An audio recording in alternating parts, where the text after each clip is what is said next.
What if the Hisui region wardens were more like gym leaders? And while we're at it, let's throw them in reverse. You guys had your doubts, but here we are in today's video where we're tackling the impossible. How we're doing this is by taking full advantage of the 10 wardens, as well as throwing in a few more familiar faces to make up 8 wardens who will act like the gym leaders, and 4 elite wardens. Yeah, I know, that's not a real thing, but work with me here. Then after you climb your way up to the highest point of Hisui, you'll find the surprising champion of this twisted lineup. So sit back, relax, get cozy, and let's start things off with our first gym leader, warden, and that's Warden Jarek, member of the Pearl Clan and master of the Ice type. As a warden, he's responsible for taking care of the noble Avalug, lord of the Alabaster Icelands at Arena. He's a direct ancestor to Kalos's own Wulfric, and on top of that shares the exact line as Wulfric does in the main games, both of them saying the following: "Outstanding. I'm tough as an iceberg, but you smashed me through and through," which is a cool piece of trivia to say the least. Don't get mad at me, that's how they say it. However, his team as the first gym leader is something a bit different. This game doesn't have gym leaders, we have to really cultivate some teams that make sense here. So for Warden Jarek, he's got a Burmite and his ace, Hisuian Avalug. Now, at first I was thinking, given the wardens, the Pokemon they were tasked with caring for would be a bit too much, since in the games they technically didn't have them on their teams to begin with. But then I was thinking,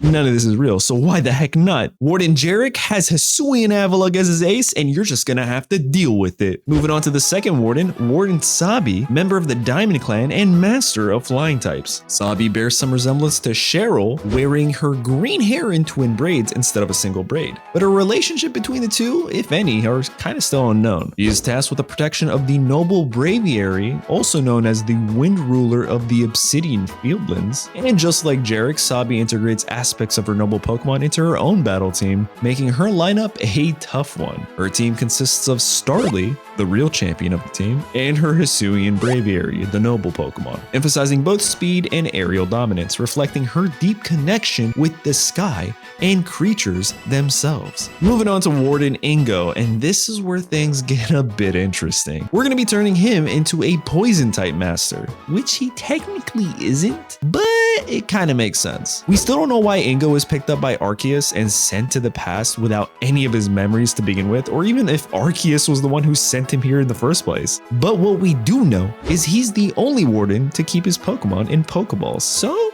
that's something. On top of that, Ingo is entrusted with the care of the noble Sneasler, which is kind of why we give him the poison type. Now, when you challenge Ingo, his battle team will feature Croagunk, Quillfish, and his ace, the noble Sneasler, which highlights the deadly and strategic nature of poison type Pokemon. This setup allows us to explore what it means to wield such a potent and honestly often underestimated type, and Ingo truly does it justice. Next up is Warden Melly, who we're turning into an expert of electric types. Now, I know in the games he specialized in the poison type, but for the sake of consistency here, we're changing that type to the type of the noble he's tasked with watching over, and that's the electric type Hisuian Electrode, Lord of the Hollow, which is honestly probably the coolest name out of all these noble Pokemon, let's just be honest. Lord of the Hollow. Bars. Anyway, as for the guardian of the electrifying area of Hisui, Melly's team consists of Luxio, Electabuzz, and his noble ace, Hisuian Electrode. These choices not only showcase his expertise in handling electric Pokemon, but also reflect their vibrant and explosive personality. Following Melly is Warden Polina, a member of the Pearl Clan who specializes in fire types. Polina is responsible for safeguarding areas prone to fiery eruptions, such as the Colback coastlands of Hisui. The noble Pokemon she's tasked with watching over are the noble Hisuian Arcanine, which is probably my favorite Hisuian Pokemon out of all of the alternative forms. It's just so freaking cute, and it's a dog, come on now. Anyway, her team consists of Ninetales, Rapidash, Magmar, and her ace, noble Hisuian Arcanine, perfectly capturing the essence of fire. Uncontrollable, fierce, and beautiful. This fiery lineup reinforces her role as a protector of the flames and those who reside within her fiery domain. Then we have Warden Iskin, a quirky warden who is a member of the Diamond Clan. However, I kind of wish we got more out of him in the game. I mean, you can't even challenge him. But nonetheless, he's gonna be our water type master for this lineup. Iskin oversees the watery expanses of Hisui, making sure that creatures like his noble Hisuian Basculete Legion, Thrive. His team consists of Gastrodon, Gyarados, Luminion, and his ace, and noble, Hisui and Legion. And his Pokemon are like the water themselves, versatile and powerful, capable of overwhelming foes with sheer force. Next up is Warden Kalaba, a member of the Pearl Clan and expert of ground types. Kalaba is actually the oldest character known in the game, with a known age of 99, which is honestly pretty badass. She's also known for her unshakable resolve, much like the ground she protects. See what I did there? Her noble is one that can only be watched over by someone as experienced as Kalaba, and that's Hisuian Ursaluna, probably one of the strongest Hisuian Pokemon yet. Her team includes Hippowdon, Gliscor, Rhydon, and that special Ursaluna we were just talking about, all of which complement the rugged nature of ground types themselves. You can't be stopped, which means we're up against our final warden, man time flies, and that's Warden Arizu, a member of the Diamond Clan who is aligned with grass types. Now, Arizu's connections to the lush greenery of Hisui aren't her only connections we're talking about today, because it's also rumored that she's a distant relative of the galactic admin known as Mars, but also characters like Silver, aka Giovanni's son. Say what? But enough of that, let's check out the noble Pokemon she's taking care of, and that's Hisuian Lilligant. And her team consists of Roselia, Carnivine, Parasect, Tangrowth, and her noble Lilligant. Each of these Pokemon not only capturing the essence of the grass types with their growth, rejuvenation, and the snares of nature, but also highlighting her nurturing yet formidable battle style. But now it's time to check out that Elite Warden we were talking about at the start of this video, and we're starting things off with Elite Warden Leon, the bug type specialist. As the foremost authority on all things bug type in Hisui, Leon has cultivated a team that mirrors the intricate and often underestimated nature of bug type Pokemon. His lineup includes Scyther, Vespiquen, Heracross,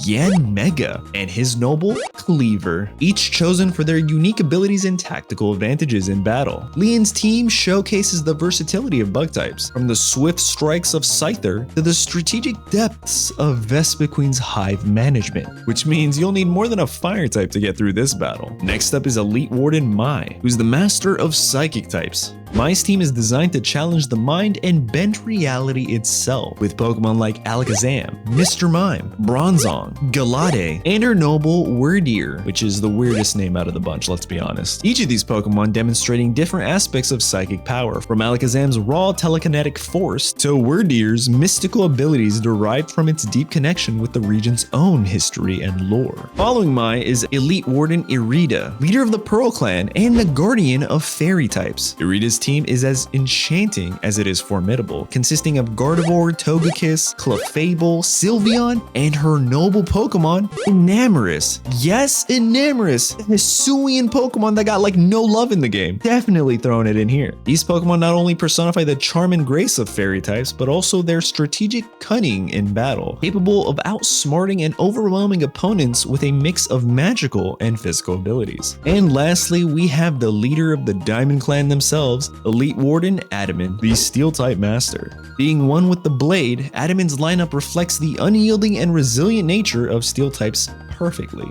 His team includes Probopass, Magnezone, Steelix, Lucario, come on now, and his noble Hisuian Goodra, another Pokemon that got no love. The latter also adding a twist with its own Dragon-type attributes. This team not only highlights the defensive power of Steel types, but also their surprising versatility and tactical depth. Which brings us to our surprising twist of a champion for this what-if regional lineup. Oh, who could it be? Oh, I wonder. Well, it's actually Champion Ginter, a master of diversity. You know, the guy that's the head of the Ginkgo Guild?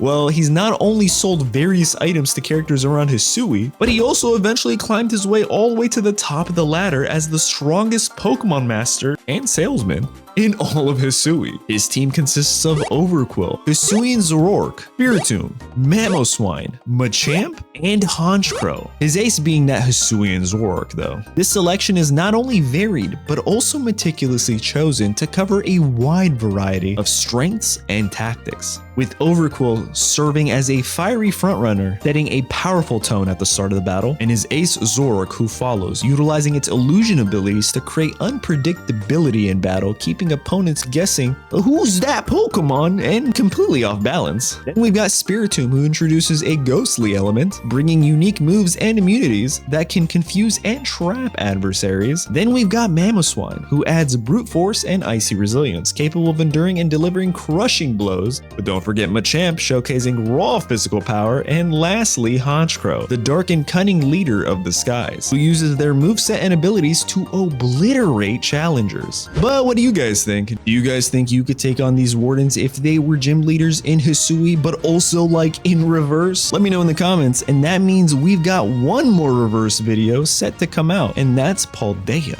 But this one's a bit tricky. I mean, do we just do the gym leaders, or do we include every single boss fight, but in reverse? Honestly, let me know in the comments. But in the meantime, check out the whole in reverse series, starting with this video right here.